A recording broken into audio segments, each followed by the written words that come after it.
잘퀴즈 TV에 오신 전국의 학부모 여러분 안녕하십니까? 오늘이 2020년 11월 20일입니다. 오늘을 기준으로 약 12일 정도 수능이 남았어요. 예전 같으면 벌써 끝나서 이제 결과가 나왔을 텐데요. 어찌어찌 하다 보니까 올해는 덤으로 한 달이 더 길어졌네요. 그래서 이 시점이 되면은 뭐 수험생이나 학부모 여러분이나 굉장히 초조하고 또 해야 될 건 더 많아 보이고 좀 마음도 급해지고 그럴 거예요. 근데 그게 똑같은 매번 반복되는 일들이거든요. 그래서 제가 제일 처음에 드리고 싶은 말씀은 걱정하지 마라. 그래도 한 달간 덤으로 더 진행을 했잖아요. 아무리 공부를 많이 했어도요. 아무리 재수를 해가지고 또 공부를 하고 삼수를 하고 공부를 했어도 이 시기가 되면 뭔가 부족한 것 같고 뭔가 초조하고 뭔가 모자란 것 같아요. 그래서 꼭 당부드리고 싶은 말은 제가 뭐 이런 말 드리긴 좀 그렇고요. 캐세라 세라 이런 말 될 대로 되라. 될 대로 되라고 그렇게 되지는 않겠지만요. 마음을 편히 가지라는 얘기예요. 이미 여러분들의 그 성적은 거의 결정이 나 있고요. 이 결정이 나 있는 것을 이 시점에서 얼마나 더 정확하게 할 수 있느냐. 이거는 마음의 안정을 찾는 거거든요. 그래서 제일 중요한 거는 이 시점에서 자꾸 내 점수가 얼마나 될까 이런다고 8절 모의고사나 뭐 봉투 모의고사나 푸는 건 좋은데요. 저는 그것을 장려하지 않습니다. 제 경험에 의하면은 그렇게 중요하지 않으니까 이런 말씀을 드리는 거예요. 뭐 구체적으로 중요하지 않다는 데는 여러 가지 뜻이 있지만요. 제가 잘못 얘기했다가 또 폄훼한다 뭐 이럴까봐 그런 말은 자제하겠어요. 알아서 들으시리라 이렇게 생각이 되네요. 이때는요. 제일 중요한 거는 우리가 수능을 치르고 나서 이렇게 검산을 해보면요. 아는 문제를 충분히 풀 수 있는 문제를 놓친 것이 뭐 3, 40점도 돼요.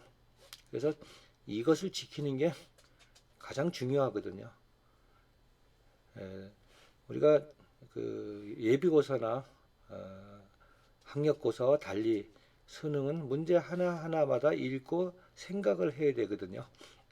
그래서 강제로 외웠다고 그 외운 걸로 암기한 걸로 문제를 풀 수 있는 건 거의 없어요.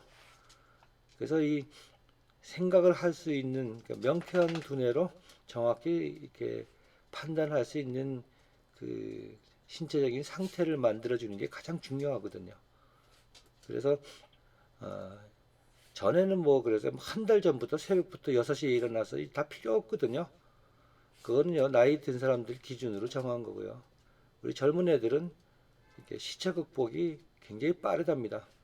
우리가 이 시차 극복을 할 수 있는 가장 적기가 바로 이 시기다. 2주 전부터는 이 시차 극복을 제대로 해내는 게 자기가 나중에 틀릴 수 있는 문제를 안 틀리고 대박이 나는 가장 좋은 방법이거든요. 오늘 또 시험때 되니까 우리 또 무화기가 옆에 와 자꾸 놀자 그러네. 자, 무화기 이리 올라와. 그렇지. 올라와봐. 무화기. 으치. 이 녀석은 내 품이 지 놀이터인지 알아요. 심심하면 내려갔다 올라갔다 하면서 목욕을 시켜줘야 되는데 이만 냄새난다 이놈의. 이 녀석은 그저 제가 제일 좋은가 봐요. 자 이제 내려가. 자 또 올라와. 으치 또 올라오네. 자 지금 중요한 얘기하고 있어. 가만히 있어. 알았지? 자 내려가 있어. 옳지 내려. 으치. 그래서 우리가 그 시차 극복을 예를 들어서 미국에서 비행기를 타고 한국에 왔다 그러면 그 약간 멍한 상태로 며칠간 유지가 되잖아요. 이것도 시험에도 시차 극복이 있거든요. 거의 모든 아이들이요. 뭐 몇 달 전부터 자기는 열심히 공부를 한다고, 예를 들어 학교를 가면 뭐 시끄럽고 공부가 안 된다 그래서 학교에서 그냥 주무시고 집에 와서 밤에 문제풀이 뒷다 해대고 하는 게 습관이 됐거든요. 그래서 전부 다 이 야행성이 됐다는 게 큰 문제예요. 그래서 이제는 인위적으로라도 이것을 좀 극복을 시켜야 된다. 그래서 우리가 수능 당일날은 보통 6시에 일어나잖아요. 6시에 일어나고 주무시는 잠 취침 시간은 밤 10시로 하고 그 리듬을 좀 맞춰주고요. 그리고 가급적이면 이제는 낮에 풀어야 돼요. 낮에. 문제는 6시 일어나서 샤워하고 세면하고 그리고 맑은 정신으로 영역별로 국어, 수학, 영어, 탐구 이렇게 들어가잖아요. 꼭 시간을 안 맞추더라도 그런 순서로 공부를 문제를 풀이를 하고요.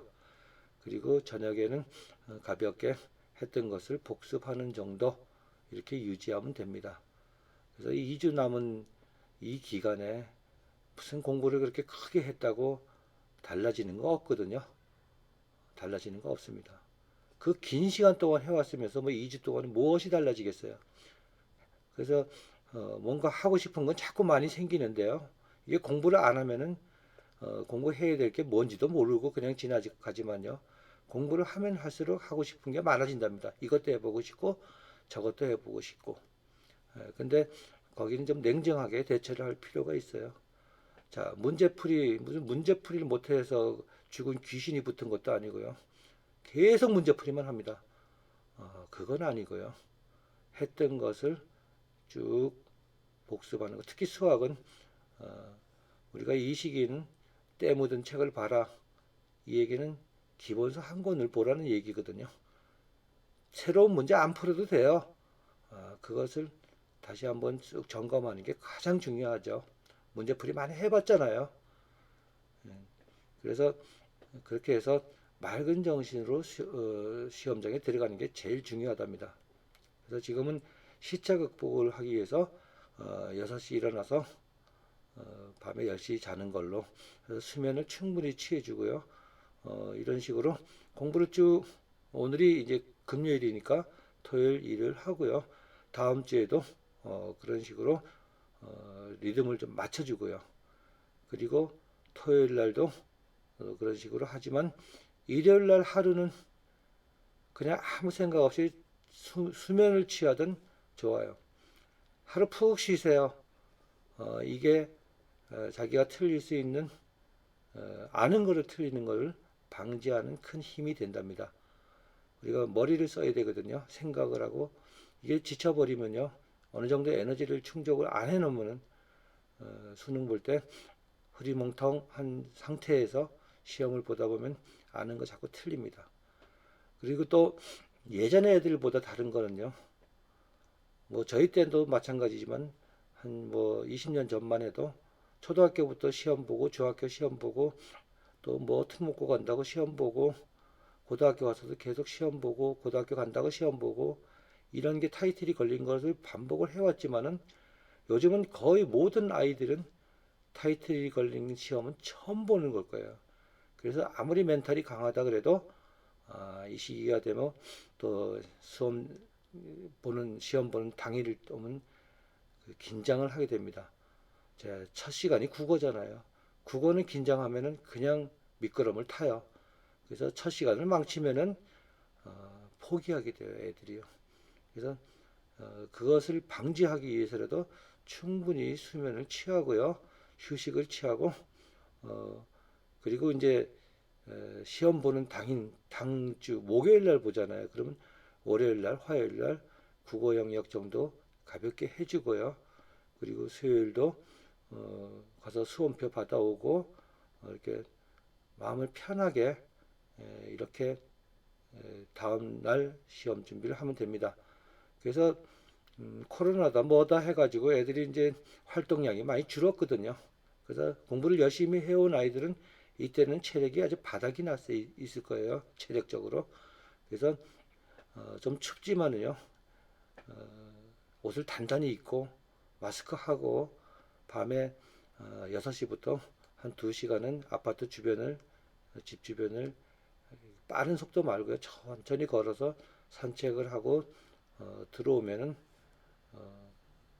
아주 좀 피곤할 거예요. 그래서 아주 숙면을 취할 수 있거든요. 수험생이 가장 중요한 시기가 바로 이때부터예요. 그래서 또 이때가 되면은 어머니도 아이한테 미안하고 부모님들도 미안하고 공부하라 하라는 게 좀 미안하다는 생각도 들고 이러다 보면 영양 보충을 해준다고 평소에 뭐 안 먹던 이상한 음식 먹이지 마시고요. 절대 늘 먹던 대로요. 어느 집은 뭐 늘 먹는 게 뭐 소고기라면 뭐 어쩔 수 없지만요. 가급적이면 이 전분, 스타치, 쌀, 밀가루 음식 말고요. 밀가루 음식은 절대로 안 됩니다.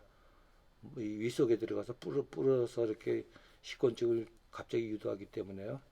늘 먹던 쌀밥으로 이렇게 반찬 바꿔주지 말고요. 그 정도로 유지해 주는 게 굉장히 중요합니다. 이 수험생들한테는 이 체하는 거는 거의 쥐약 수준이거든요. 그건 망해요. 그래서 음식물에 조심하시고 그리고 컨디션 유지를 위해서 그 수면 리듬을 일정하게 유지를 해주고요. 예, 그리고 특히 감기 조심하시고요. 건강이 제일 중요하거든요. 그래서 그 체력 시험 전날에 숙면을 취하라고 밖에 나가서 제가 2시간 다니는 게 그때가 돼서 지금 예측은 할 수 없지만 많이 춥다 그러면 그거 안 해도 돼요. 방 안에서 가볍게 서서 다니는 시간을 많이 가져도 됩니다. 예전 같았으면 이게 뭐 여러 명이 붐비는 장소를 가서 이렇게 할 수는 있었지만 지금은 그런 상황이 아니잖아요. 그래서 집에서라도 서서 책을 보든가 뭐 이렇게 해서 뭐 집에서 서서 책 본다 그래가지고 넘어지면 큰일 나죠. 그래서 좀 체력을 소모할 수 있는 시간을 정신을 소모하는 게 아니라 체력을요. 그래서 숙면을 취하고 다음날 수능장에 가는데 가급적이면 마음이 떨린다고 약물을 이용하지는 마세요. 우리가 수능 시험은 사고력 시험이잖아요. 사고력이 고난도가 아니고 본인도 생각을 하고 판단을 해야 되거든요. 그런데 어떤 약물을 이용했을 때 마음이 편해지면 좋은데 흐리멍텅해지면 큰일이죠. 가급적이면 약물 복용은 하지 마세요. 그냥 말끔하게 할 수 있다면 꼭 필요하다면 뭐 카페인 음료 정도 그렇게 하고 그 시험 대비를 하면 좋은데요. 간혹 가다 보면 우리가 이렇게 시험장에 들어가는 애들 모습을 멀리서 보면은요, 추우니까 이렇게 여러 가지 옷을 겹겹 입는 건 좋은데 이렇게 입고 큰 가방을 등에다 메고 또 양쪽에다가 뭐 도시락서부터 해서 이렇게 책을 가지고 수험장에 가는데요. 그거 거기 가서 뭘 보겠어요? 여태까지 뭐 3년, 4년 동안 봐왔는데 그 시험장에 가서 본다고 뭐 달라질 거 있겠어요? 그러지 마시고요. 편하게 그냥 평소에 먹던 음식량의 약 60% 내지 70%만 가지고 들어가서 시험 보면 가장 명쾌하게 잘 볼 수 있답니다. 아시겠죠? 그래서 시험 보는 당일도 약 일주일 동안, 2주일 동안 이렇게 적응됐던 게 있잖아요. 6시 일어나서 일어나면은 일단 샤워부터 하고요. 그리고 식사를 하고 그 수능 완성이나 뭐 이런 뒤에 보면 영어 과목에 듣기가 있습니다. 자, 듣기 시험을 한 2회 정도를 하세요. 그러면 갑자기 집중을 할 수 있는 틀이 마련이 됩니다. 그 상태로 들어가서 시험을 실시하고요. 우리가 그 오래전부터 이렇게 긴장을 하고 해서 시험 당일날 되면요. 또 첫 시간 지나고 두째 시간 지나고 나면 졸리거든요. 근데 본인은 잘 못 느껴요. 눈은 뜨고 있지만 뇌가 조는 수가 있거든요. 그래서 점심 식사 후엔 그 카페인 음료 정도 먹으면 반짝하는 효과가 있답니다. 거기서 이렇게 영어 듣기 무난히 치르고 그리고 또 조금 좀 정신이 흐려진다 싶으면 탐구할 때 하나 한 병 정도 더 마시고 카페인 음료요. 그리고 시험을 치르면 될 것입니다. 그 많이들 떨리고 하겠지만은요, 제발 그러지 마세요. 이미 여러분 이 받을 수 있는 점수는 나와 있다. 가서 확인한다. 이렇게 생각을 하세요. 그리고요, 재학생들은 재수생들은 작년에 한번 봤으니까 경험이 있겠지만은요, 재학생들은 처음 보잖아요. 그러니까 많이 긴장을 할 거예요. 그러지 마시고요. 뭐 긴장하지 마 이런다고 마음이 저기 그 그렇게 되는 것도 아니고 이렇게 하세요. 안 되면 재수하지 뭐. 재수하라는 얘기가 아니라요. 까짓 거 뭐 재수는 필수야. 그리고 당당하게 시험을 치르세요. 그래서 제발 아는 문제 놓치지 마시고요. 하나하나 잘 생각해 보면 다 배운 내용이거든요. 안 배웠던 거는 안 나옵니다. 제가 장담을 하는데요. 다 배웠던 얘기거든요. 그래서 곰곰이 보면 다 풀립니다. 시험도 전략적으로 좀 치러야 되거든요. 그래서 쉬운 문제부터 먼저 풀고요. 굳이 이 시점에서 수학 과목에 대해서 제가 말씀드리고 싶다면요. 시험 수능 수학 시간에 뭐 국어도 마찬가지지만 뭐 비문학이 어렵더라. 그래서 제일 먼저 비문학부터 들여다보고 그 뇌가 경직된 상태에서 큰일 났구나 이러면서 다른 문제 풀면 다 망합니다. 자기가 어려운 영역은 쳐다보지도 마세요. 쉬운 거부터 먼저 풀고요. 그래도 충분하니까. 특히 수학 같은 경우는 뭐 21번, 29번, 30번이 뭐 킬러 문제냐면 킬러 문제 없거든요. 자, 어떤 출제자도요. 이미 출제가 다 돼 있겠지만은 자기가 문제를 내면서 이거 애들 틀려라 하고 문제 내는 사람은 단 한 번도 없었고 그런 분은 없어요. 내가 좀 이렇게 좀 까탈스럽게 문제를 내지만은 이건 교과 과정에 분명히 다 있는 거고 다 검증을 하는 거거든요. 배웠던 과정 안에 다 있어요. 그것이 이제 여러 개 개수의 차이죠. 그래서 이거 제발 내가 이렇게 좀 냈지만 제발 맞추어라 하는 심정으로 문제를 내지 여러분들을 뭐 골탕 먹이려고 틀리려고 문제 내는 그 출제자는 단 한 명도 없다는 거예요. 그리고 그런 역사가 한 번도 없었다는 거. 여러분들이 다 나중에 해설 강의 들어보세요. 내가 풀 수 없었던 문제인가? 그렇지 않아요. 정상적으로 어느 정도 공부를 했던 애들은요. 거기에 킬러 문제라는 건 있을 수가 없어요. 다 풀 수 있는 거거든요. 그러면 시험지 딱 받아놓고 그거 거기부터 이렇게 들여다보니까 이미 뇌에 경직이 오죠. 이거 큰일 났구나. 그러면서 1번, 2번서부터 틀리는 경우가 생깁니다. 제발 새 21번, 29번, 30번은 쳐다보지도 마세요. 그리고 나머지 다 푸른 다음에 한번 보세요. 시간 충분하고요. 그때부터 슬슬 풀리기 시작을 합니다. 제 말을 꼭 명심해 주시기 바랍니다. 절대로 여러분들에게 이 문제 틀려라 하고 내는 출제자는 없다. 어떤 분이 또 어떻게 얘기하는지 몰라도요. 적어도 제가 본 솔직한 증언은요. 여러분들을 틀려라 하고 문제 만들지는 않는다는 거예요. 그리고 고등학교 전 과정에서 수학 연산의 모든 규칙을 제대로 알고 있느냐의 전제를 두고 문제를 만든다는 거예요. 교과 과정 안에 다 있거든요. 그거는 나중에 해설 강의 들어보면 내가 이해가 안 가는 문제는 없다로 결론이 갈 거예요. 이게 교과 과정에 있다는 얘기예요. 아시겠죠? 그래서 잘 치르고요. 그리고 부모님들도 이때 뭐 저 대구 뭐 저쪽은 뭐 갓바위로 올라가고 그러지 마시고요. 뭐 안 가던 교회 가서 또 그러지 마시고요. 그런다고 본인 마음만 좀 편하려고 갈 수도 있겠죠. 그렇지만 아이들의 그 사이클, 건강 사이클, 두뇌 사이클을 제대로 맞춰주고요.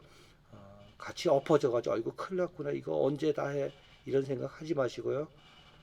아이가 그런 걱정을 하더라도 할 만큼 했어, 이렇게 얘기를 해주고요. 아이들에게 당당하게 시험을 치를 수 있는 용기를 주세요. 애가 너무 주눅이 들어있어서 할 게 많아서 그러면 안 되면 재수해, 걱정하지 마, 엄마가 다 해줄게, 이렇게 해서 마음의 진정을 찾도록 해주세요. 또 이 영상이 끝난 다음에 또 재수하라 그랬다고 또 앞뒤 다 잘라 듣고는 또 댓글에 그런 거 쓰시는 분은 안 계시겠죠. 있을까봐 그래요.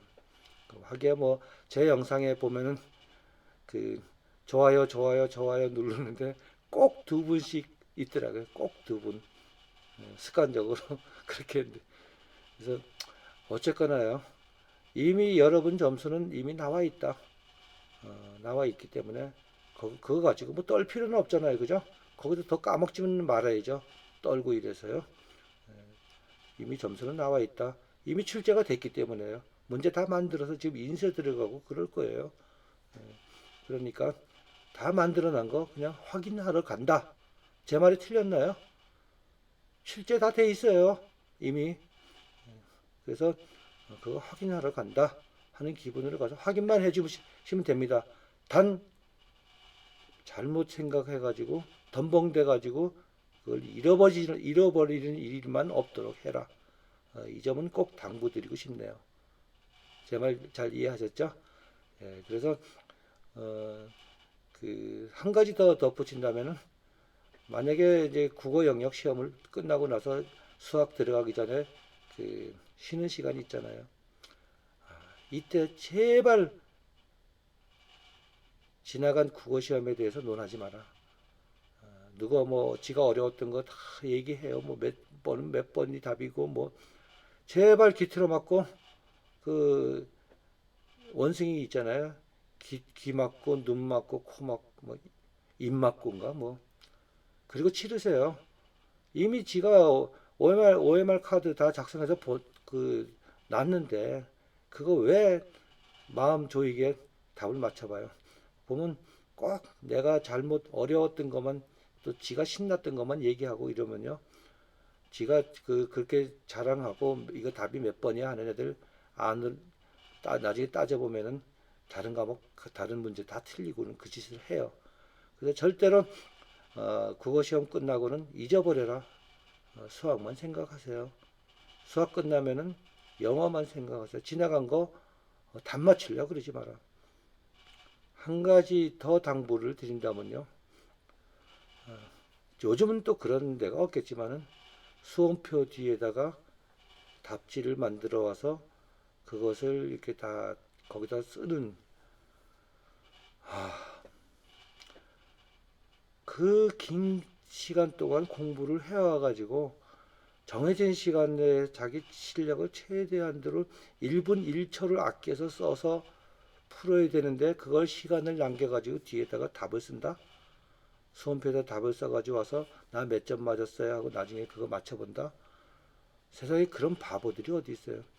누가 이렇게 친절하게 수험표 뒤에다 그거 해가지고 해달라 그러면요. 그래서 그 대충 말씀드려요. 대충 대충 말씀드리고 나중에 너 저기 그 가채점보다 점수가 더 나왔네 이러면 홍수로 찍은 게 맞았나 봐요 이러면 되죠. 그걸 뭐 정확히 보고하려고 그 아까운 시간에 그 짓을 해요. 단 1분이 최소한도 1분 더 걸릴 텐데 1분이 몇 천만 원짜리가 될 수 있고 몇 억짜리가 될 수도 있어요. 이 얘기는 뭔가 하면 여러분이 나중에 원서를 써보면 알지만 대학에 붙고 떨어지건 한 문제 차이거든요. 자기가 원서 썼는데 그렇게 그 아까운 시간을 답안지를 나중에 몇 점인가 볼러 아니 끝나고 나면 어련히 알아서 평가원에서 너 몇 점이야 하고 정확히 줘요. 그걸 뭘 확인하겠다고. 상위권 애들은요, 절대로 그 짓 하지 마세요. 알았죠? 상위권 애들은. 그 끝나고 나면은 자기가 몇 번 썼는지 다 알아요. 다 합니다. 저 가채점 해보면 거의 99.9% 맞아요. 근데 어떤 경우는 그렇지 않은 애들도 있어요. 그 정도라면 자기 능력에 맞는 대학 가고요. 우리가 뭐 서울대, 의대 뭐 이러면요. 그 아이들 점수는요. 시험 끝나고 나서 딱 7시 돼서 채점 해보면 그 점수가 그대로예요. 절대 틀릴 수가 없어요. 그 정도 집중력은 가지고 있거든요. 절대로 수험표 뒤에다가 번호 적는 일은 하지 마라. 바보 같은 짓. 여태까지 그렇게 고생해놓고 그 아까운 시간을 거기에 쓰나요? 누가 그런 걸 강요하더라도 속으로 XXX 이러고 끝내세요. 알았죠? 예, 꼭 그렇게 하시기 바랍니다. 자, 시험 끝날 때마다 지나간 시험에 대해서 생각하지 마라. 다 끝나고 나서 끝날 때마다 그 손표 뒤에다 답 기록하지 마라. 이 말은 꼭 해드리고 싶네요. 자, 여러분 지난 시간 동안 어, 굉장히 많은 노력과 고생을 해왔어요. 무난히 자기가 풀 수 있는 문제 놓치지 말고 정확히 해서 제발 놓치는 일이 없는 것만 해도 대박이니까요. 그리고 잘 생각해보면 풀리는 문제가 너무너무 많다는 거. 자기가 그 당시는 못 풀어도. 그래서 당황하지 말고 꼼꼼히 해보세요. 평소에 나왔던 모의고사 점수를 훨씬 넘는 모의고사 등급을 훨씬 넘는 점수가 나온답니다. 이건 제가 장담을 해요. 그래서 지금부터는 컨디션 조절에 제대로 들어가라는 거예요. 아시겠죠? 자, 긴 시간 들어주셔서 대단히 감사합니다.